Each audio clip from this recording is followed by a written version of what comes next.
Former Mount Pleasant legislator Advocate kwaMahere vachiexposa Chifumura Chivhayo vachiti aiwa vakomana Chivhayo is not being paid by the government. Mune Zimbabwe asipeni mushe saimbe namashoko abuda achitaura noti pasubscribe like turn on the bell icon. Tikapinda paendo pakanyora achiti good day Nick Mangwana. Number 1, do you recall telling us that Chivhayo was not getting paid by government on 21 June 2024?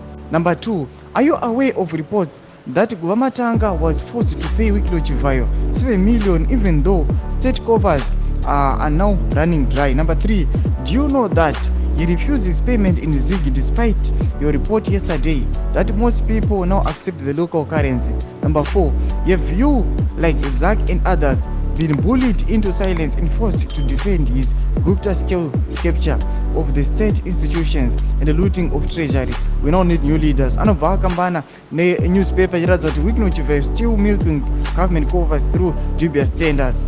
Ichiratidza evidence yezvanyogwa panapa kwaMahere pamusoro. Newspaper yatira kuti aiwa Guamatanga aiva forced kuti abhadhare Chivhayo 7 million zvisiri zvekuti government ari kubhadharwa negovernment but ngobuditsa mari from the government coffers. So atudze mafungiro enyu muri kudi pamusoro pechitiko ichi. Aiwa nauyana Chivhayo nekuluta karota mari dzose zvinzi aiwa vari kungomiuka, vari kungotora ma-state funds, vari kungotora taxpayers money vachingonoshandisa zvisiri pamutemo asikabhadharwi negovernment. Tudze mafungiro enyu muri kudi pamusoro pemashoko anoexposwa kwaMahere.